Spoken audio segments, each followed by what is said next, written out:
Hello guys, these are the notes for 7-5 Properties of Logarithms Part 2. Make sure that you write your name on your notes so that when you turn it in, your name is visible, and make sure that you have all of the examples. Pause the video whenever you need to copy something down and need extra time.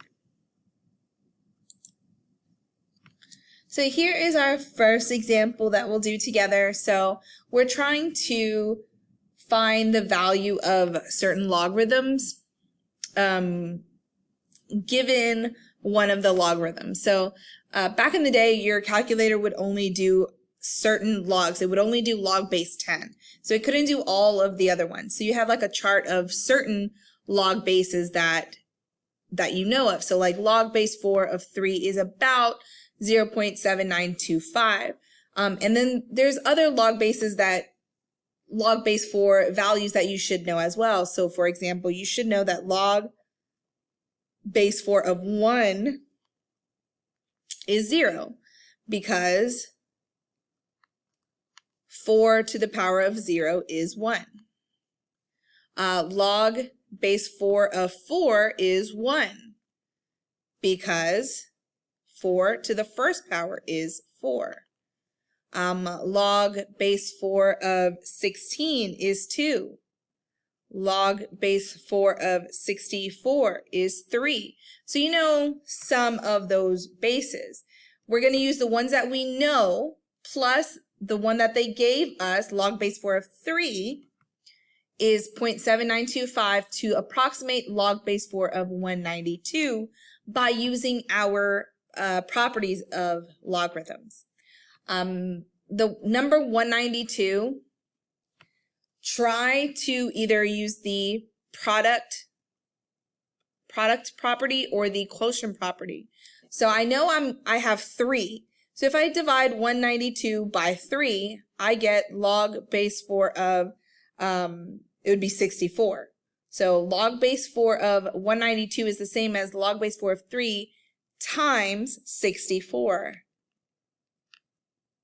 And from the other day, we know that log base 4 of, if we're multiplying two things together, as we are here, 3 times 64, we can actually expand into multiple logs, log base 4 of 3, and then add them, log base 4 of 64. So this is where this is helpful, the expanding and condensing.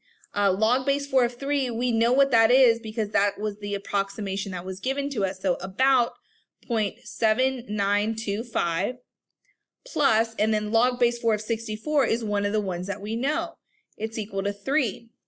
So knowing this, log base 4 of 192 is this plus 3, which is 3.7925 approximately.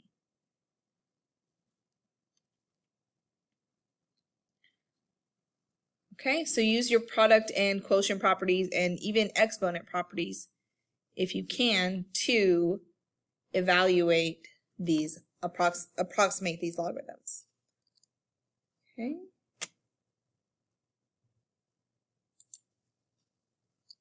Okay, have the same log base 4 of 3 is approximately 0.7925. Now we want to approximate the value of log base 4 of 16 divided by 3. So when we're dividing here, the quotient property tells us that it would be the same as log base 4 of 16 minus log base 4 of 3. And log base 4 of 16 is one of the ones that we know because it's 2. Minus log base 4 of 3 is what they gave us, 0.7925. And now subtracting these two, 2.0000 minus 0.7925, that will get us 1.2075.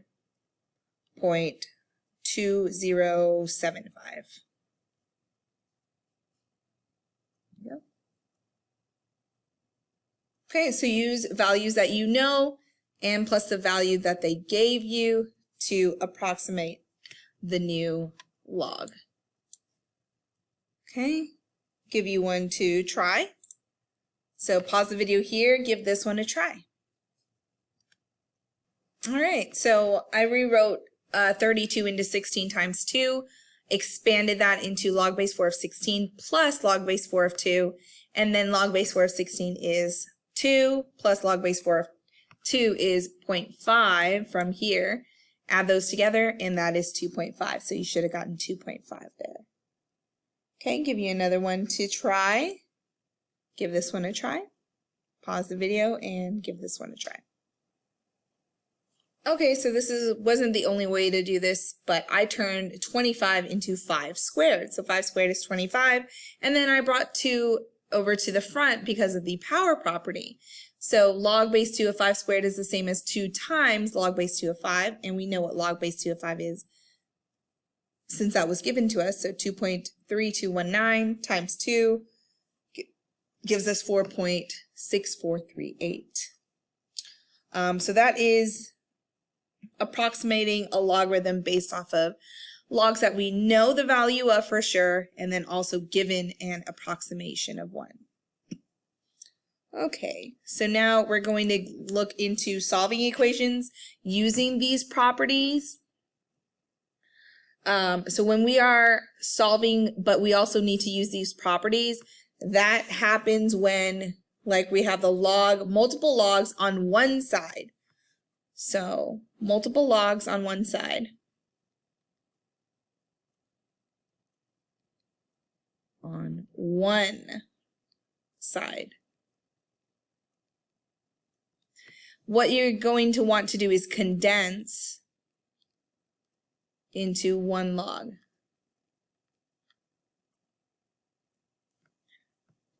Using the property. So if I have log base 6 of x plus log base 6 of x minus 9, it would be log base 6 of, we're adding, so we're going to multiply. This would be x squared minus 9x equals 2. And then from here, when we have one log on one side, that means turn into exponential.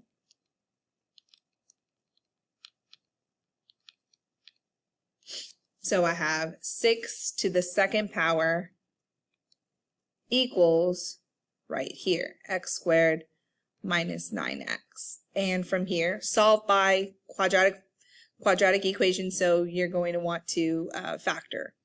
36 is equal to x squared minus 9x, and then x squared minus 9x minus 36 equals 0. So once you get those quadratics, make sure you set it equal to 0 so that you can factor. When you have one log, you're going to turn it into exponential form, just like we did the other day.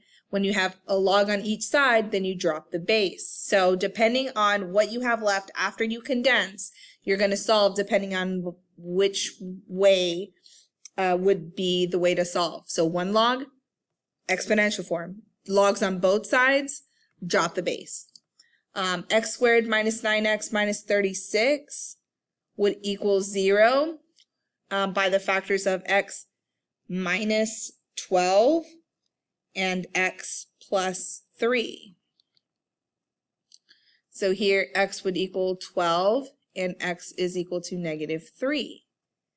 And then just do a quick check by plugging it into the arguments. So right here and right here, if I plugged in a 12, this would be positive. If I plugged in a 12 here, this would also be positive. 12 minus 9, so that's 3, that's fine. So 12 works. If I plugged in negative 3 into here, it would not work. It would become negative, which would make it undefined. So my answer is x is equal to 12.